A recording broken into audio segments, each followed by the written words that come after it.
rifiuto eseguiti oggi i test rapidi agli ospiti dell'ex Zanusso di Oderzo, 58 migranti e 3 operatori risultati positivi, confermata la quarantena all'interno della caserma.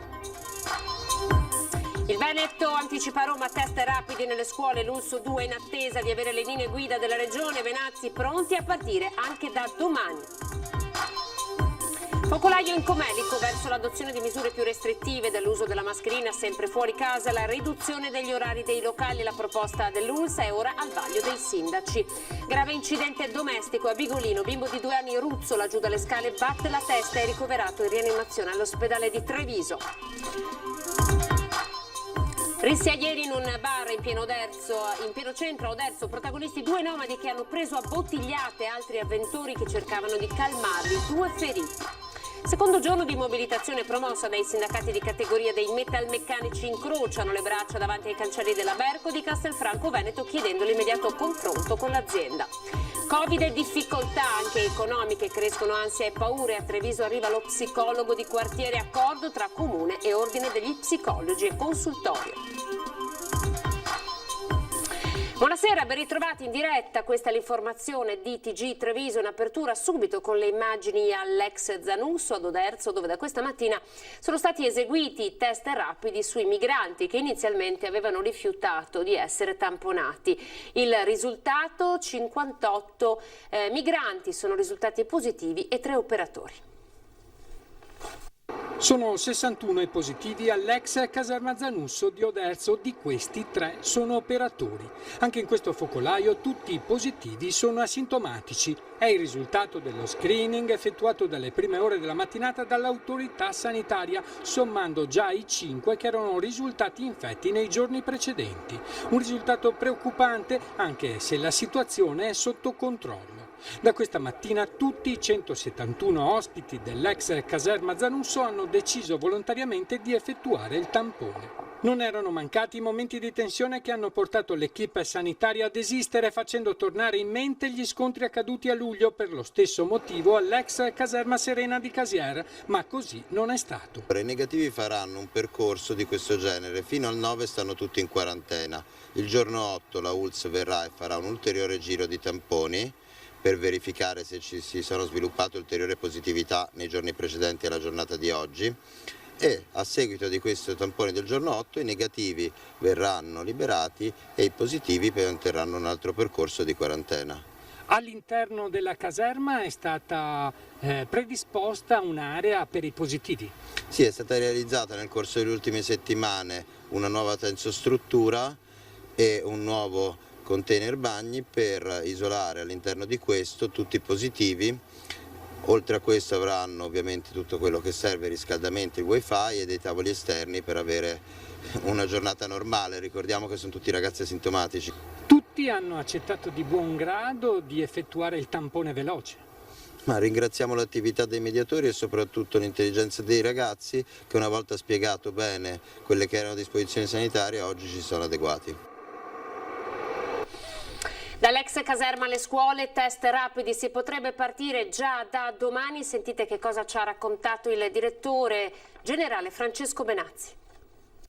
Se, come pare, la linea guida l'avremo domani, ecco, noi partiremo subito, quindi al primo segnale di una sospetta positività andremo a fare isolamento e tampone al minore e naturalmente tamponare subito la classe per evitare di chiudere la classe stessa. Potrebbe essere questione di ore. Già da domani, di fronte ad un sospetto caso di Covid in classe, potrebbero entrare in azione i sanitari dell'ULSS con un test rapido.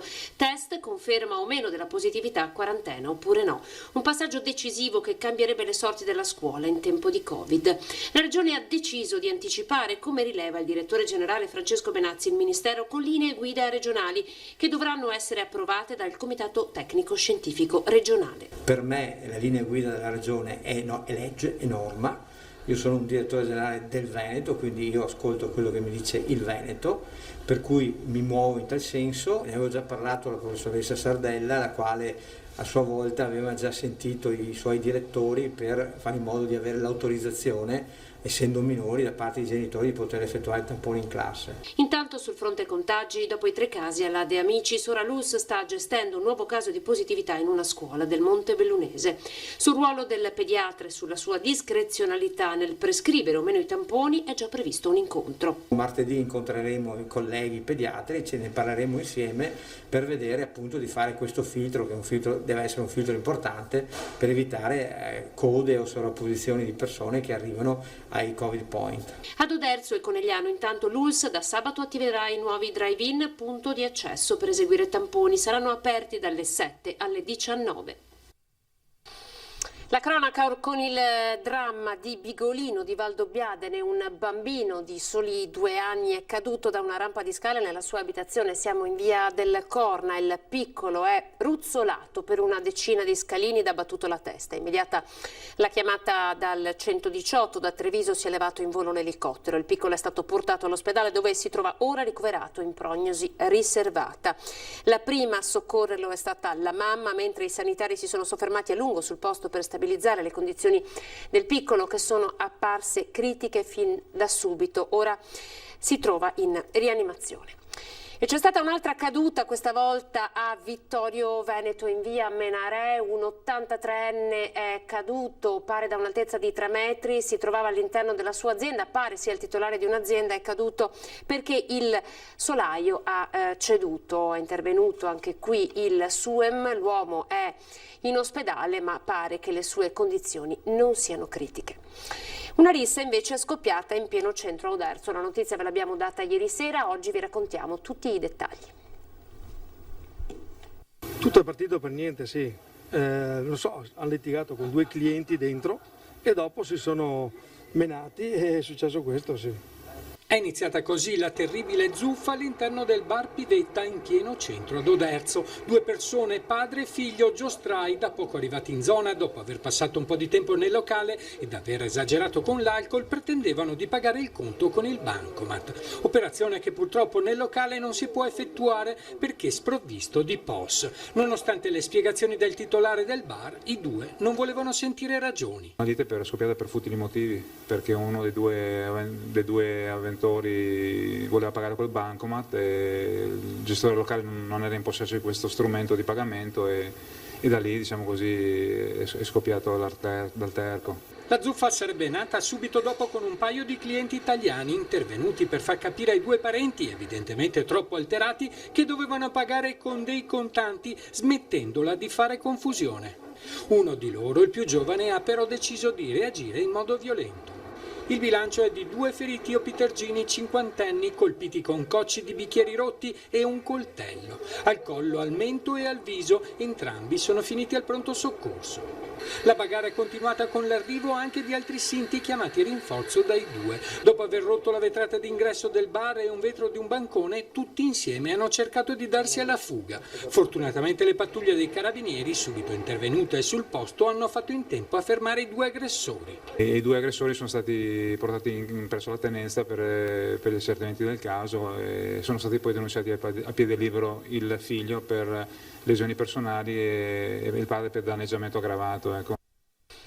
A Castelfranco Veneto adesso per il secondo giorno di mobilitazione degli operai metalmeccanici della Berco. Incrociano le braccia per il secondo giorno chiedendo un tavolo di confronto con l'azienda. Temi da affrontare, il futuro e le strategie per la produzione, visto che dai 540 dipendenti del 2003 si è passati, con ristrutturazioni successive per lo più esuberi con incentivo, ai 220 attuali lavoratori per la sede di Castelfranco.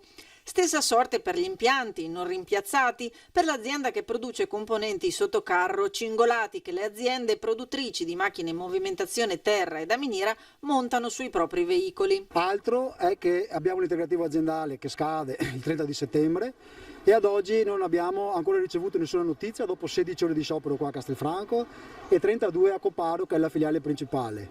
Chiediamo all'azienda di riaprire un tavolo, di discutere di tutto, anche della prospettiva di lavoro e Berco che ruolo avrà Berco Castelfranco che ruolo avrà per l'industria Berco Thyssen. E dal 1° ottobre la scossa, quella dell'azzeramento delle indennità e delle maggiorazioni previste da contratto aziendale per la turnistica, o i meccanismi di maturazione e assorbimento delle ferie e un premio di risultato che si ridurrebbe a poche decine di euro. Sono anni di contrattazione di integrativi aziendali conquistati e verranno cancellati da questa disdetta dell'azienda in poco tempo.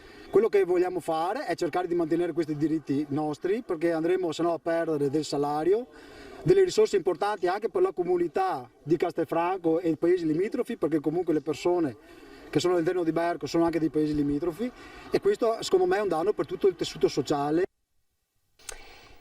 Visita lampo a Venezia per Matteo Salvini, segretario federale della Lega, che ha incontrato anche Luca Zaia e Luigi Brugnaro.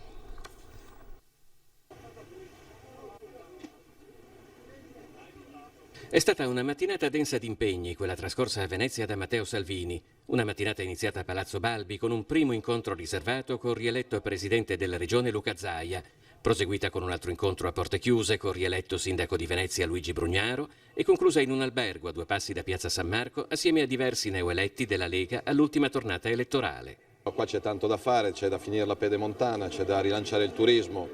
Per Venezia c'è il discorso delle navi. C'è il discorso del lavoro, dell'università, quindi sia con Zaia che con Brugnaro abbiamo parlato di lavoro, visto che è l'emergenza di questo paese, ovviamente con un ringraziamento al voto del popolo veneto che ha pochi precedenti nella storia delle democrazie europee, perché avere in Consiglio regionale 35 leghisti su 50 è una bella cosa e quindi vediamo di portare il modello veneto un po' ovunque. Salvini smentisce qualunque dualismo con Zaia e scherzando definisce il suo rapporto col presidente del Veneto quasi come quello di una coppia di fatto. Sento più lui che mia mamma, dice. All'orizzonte ci sono altri 5 anni di governo della regione. Le Olimpiadi del 2026 saranno il fantastico coronamento di questo percorso, poi fra 5 anni dovremo fare meglio del 76% di questa volta e quindi bisogna essere sempre sul pezzo, sicuramente sia Luca Zaia che Luigi Brugnaro saranno 2 risorse preziosissime a livello nazionale. Al Comune di Venezia la Lega avrà il vice sindaco e 2 assessori, forse 3. In una settimana che per Salvini si concluderà a Catania con la prima udienza del processo Gregoretti, l'ultimo pensiero del segretario leghista prima di lasciare Venezia va alla conformazione del nuovo Consiglio regionale Veneto. È una soddisfazione enorme essere in 35 su 50, però il fatto che non ci sia un grillino, non ci sia un renziano, che il PD sia ridotto ai minimi termini, ogni governo che non ha una opposizione ha un problema, quindi vedremo di stare ancora più attenti. Nella puntata di Ring di questa sera che torna, lo ricordiamo alle 21:15, vi presentiamo il sondaggio della serata che è dedicato a questo, ovvero la canzone del Piave è meglio di Bella Ciao? Qui 2 numeri per la risposta affermativa o quella negativa. Ovviamente lo stimolo, l'input a questo quesito è legato alla proposta di legge del senatore Vallardi per appunto dedicata alla canzone del Piave. 0422 16 26 691 per il sì, 0422 16 26 690 per il no. La chiamata, lo ricordiamo, è gratuita.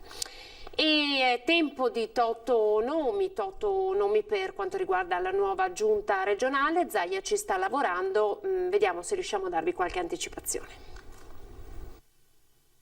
La squadra è pronta, ovviamente la nominerò dopo il primo consiglio regionale, che quindi è il consiglio dell'insediamento, proprio per evitare che ci siano poi complicazioni di legge. Un risultato elettorale senza precedenti, ma anche un successo del quale sente appieno la responsabilità di fronte ai veneti. Zaia lo dice commentando il largo mandato ricevuto dagli elettori alle ultime regionali. Ora è impegnato nella formazione della nuova giunta, ma sui nomi che comporranno la squadra non dà ancora anticipazioni. Ma l'unica che vi posso dare è che saranno 10 assessori. Ma verranno conteggiati anche dividendo lista Zaia con Lega? Ma si figuri, assolutamente no. Farò una squadra che non tiene proprio conto di questo, anche perché lista Zaia e Lega sono sostanzialmente la stessa cosa. Ci saranno degli esterni? Sono tutti esterni perché la legge prevede che gli assessori non siano consiglieri. Con l'ultima tornata elettorale si è rafforzato l'asse tra Palazzo Balbi e Caffarsetti, Zaia e Brugnaro, Regione e Comune di Venezia. È ottimo il dialogo con Brugnaro, io resto fortemente convinto che il Comune di Venezia debba avere tutte le competenze in maniera esclusiva sulla laguna. Il Mose, la sua gestione, ma anche tutto quello che è l'ex magistrato alle acque, quindi il governo della laguna, che se fosse fatto direttamente da una struttura comunale avremmo un presidio molto più forte. Monta l'attesa per lo scontro a due tra l'uscente Stefano Marconi e il candidato del centro-sinistra Sebastiano Sartoretto. Abbiamo sentito le strategie politiche di entrambi in vista del ballottaggio. Tutti uniti per voltare pagina per questo rush finale che porta gli elettori alle urne per la scelta decisiva. È il concetto ribadito da Sebastiano Sartoretto, protagonista per l'area di centrosinistra del ballottaggio, che confida nella chiamata raccolta anti-Marcon, cui Pentastellati e Maria Gomirato con la sua lista Noi la Civica hanno già dato il proprio benestare. La proposta ampia e plurale punta a dar voce alle diverse sensibilità di Castelfranco. Sulla base di un progetto e di un programma di città che in queste settimane siamo andati a spiegare nei quartieri e nelle frazioni e che abbiamo visto essere parzialmente, anzi praticamente integralmente condiviso anche dalle altre forze politiche che competevano con noi in questa campagna elettorale. Ed è su questi presupposti che abbiamo trovato un accordo di programma per presentarci alla città uniti, facendo capire che c'è ora l'occasione di cambiare dopo 10 anni di amministrazione della Lega. Zurlo con la sua lista Green, che ha ottenuto il doppio dei voti del Movimento 5 Stelle e che oggi rappresenta un movimento a cui guardano entrambi i candidati, rappresenterebbe il lago della bilancia nonostante i paletti messi per perseguire politiche ambientaliste. Con lui si complimenta il sindaco uscente, sostenuto dal centrodestra, in corsa a raggranellare consensi in quel che rappresenta, dopo il primo turno, un importante bacino di voti giovanili. Promuove la formula della fidelizzazione Marcon, che conta sul suo elettorato storico. Saranno quelli di consolidare i voti che abbiamo avuto al primo turno e quindi quel che faccio è una richiamata a coloro che mi hanno accordato la preferenza la domenica scorsa di tornare a farlo e lasciando le porte aperte a coloro che non trovano le indicazioni che hanno avuto di votare Sartoretto, porte aperte anche a loro. A Zurlo ho fatto un plauso, è stata la sorpresa di questa tornata elettorale e ne apprezzo anche la coerenza. Ho visto che non si schiera né con Marcon né con Sartoretto e ribadisco che è una scelta di coerenza e lo ammiro per questo. Quindi a loro io ho detto che un impegno rispetto al verde lo assumo compatibilmente con gli strumenti che ha l'amministrazione comunale, quindi porte aperte anche a loro. Andiamo in pubblicità.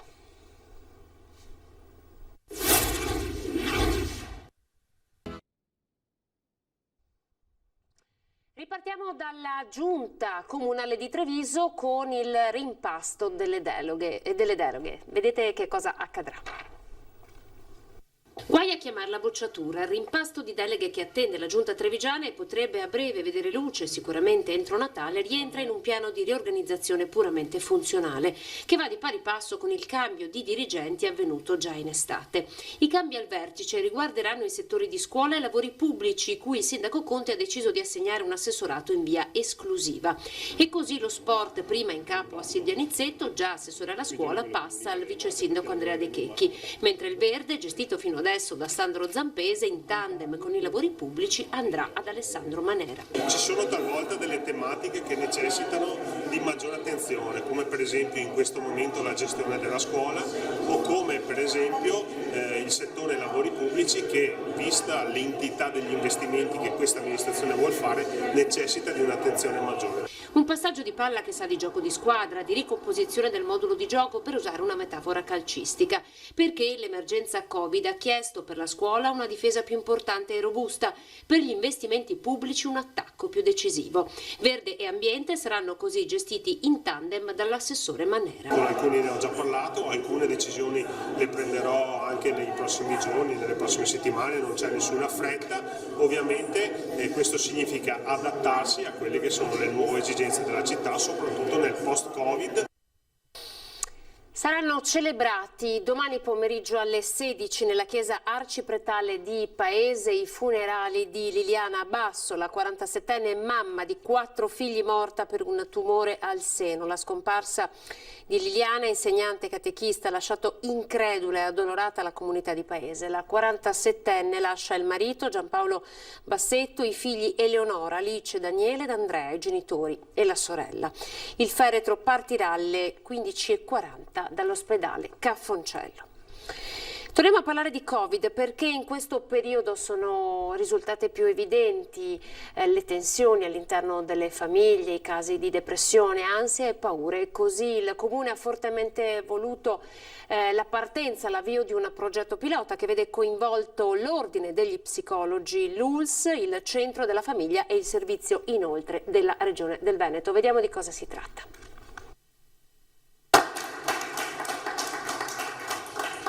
Loro sono i 5 psicologi che a partire dal 1° di ottobre entreranno in servizio nei quartieri per 2 giorni alla settimana gratuitamente. Un impegno preso, un progetto pilota fortemente voluto dal Comune di Treviso alla luce degli ultimi numeri sull'emergenza Covid. Con almeno 4.000 chiamate al numero di sostegno antisuicidi attivato dalla Regione del Veneto e 200 colloqui attivati solo nel Trevigiano legati proprio alla gestione dello stress durante l'emergenza. Il Covid ci ha messo tutti davanti a questo, all'interruzione dei rapporti normali, all'interruzione della quotidianità, all'interruzione dei rapporti di lavoro scolastici.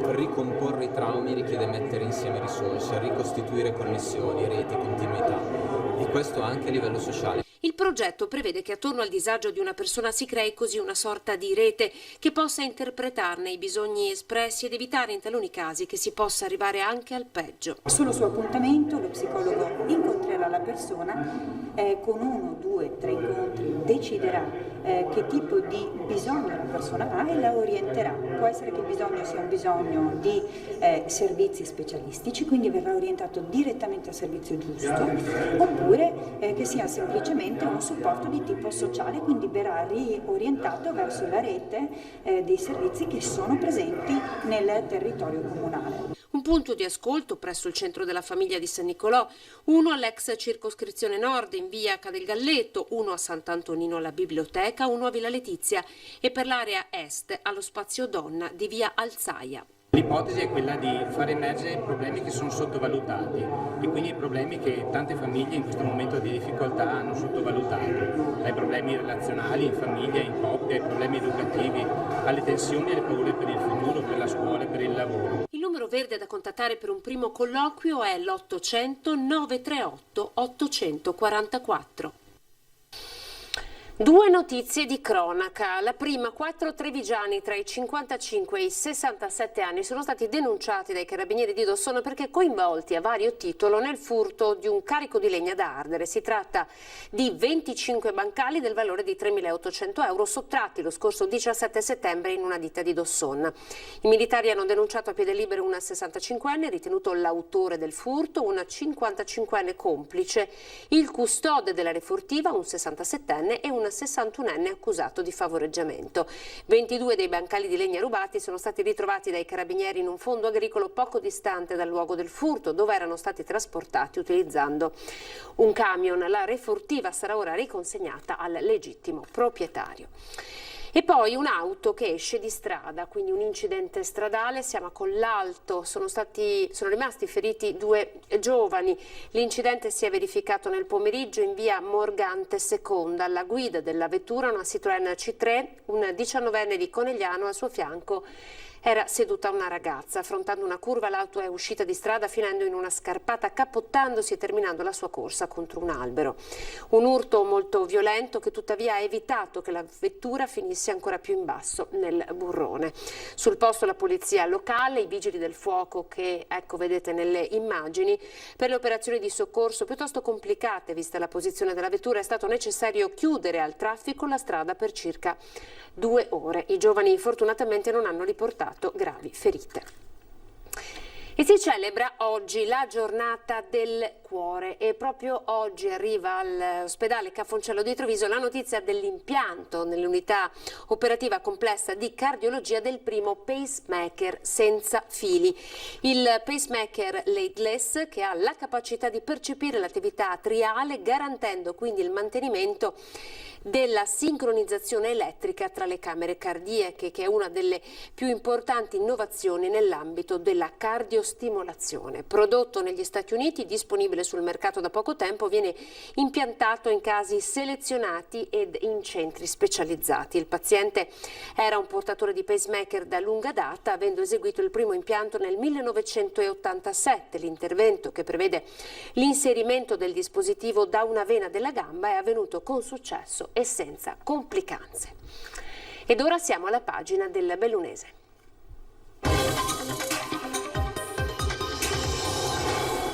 Allora, per il Bellunese andiamo a vedere come sta andando quindi l'andamento del focolaio Covid nel Comelico. Si va verso l'adozione di misure sempre più restrittive. Sentite.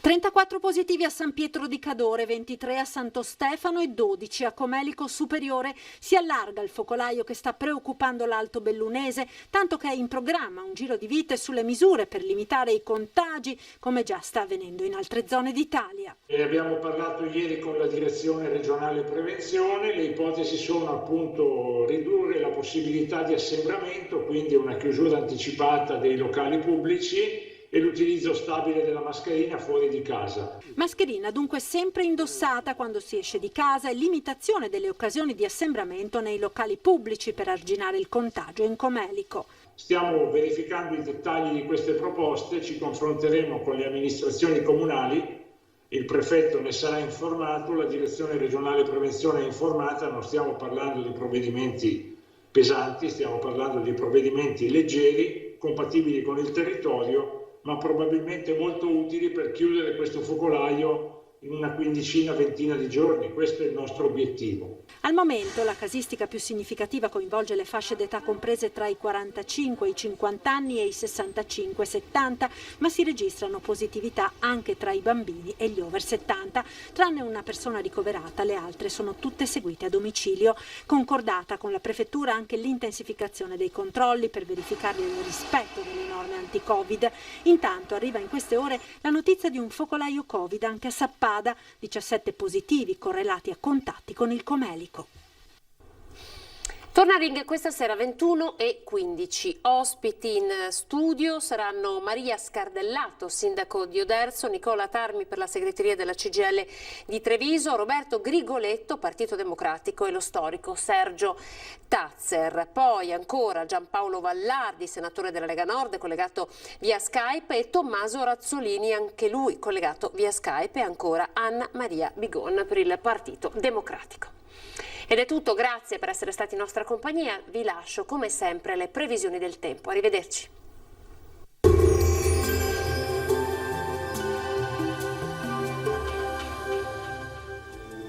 Bentrovati al meteo. Moderata alta pressione sul nostro territorio, avremo ancora una giornata tutto sommato buona. Il dettaglio di mercoledì 30 settembre. Sul Veneto l'ultimo giorno del mese sarà in compagnia di condizioni generalmente asciutte, alternanza di nuvole e rasserenamenti senza precipitazioni, con qualche nebbia nelle ore notturne sulla pianura e nelle valli. Temperature in lieve ripresa, minime comprese tra i 9 e i 13 gradi, massime invece tra i 19 e i 23 gradi all'incirca. Stessa situazione poi anche sul Friuli Venezia Giulia, con più sole, sarà dunque una giornata stabile e asciutta senza piogge. Temperature minime fino a 13 gradi, massime sui 20-21 gradi. Infine uno sguardo alla situazione del Trentino Alto Adige, il tempo anche qui si mantiene buono, ampiamente soleggiato per tutta la giornata. Temperature minime sui 9-11 gradi, massime invece fino a 22 all'incirca. Dal meteo per ora è tutto, io vi auguro un buon proseguimento in compagnia di Antenna 3. Arrivederci.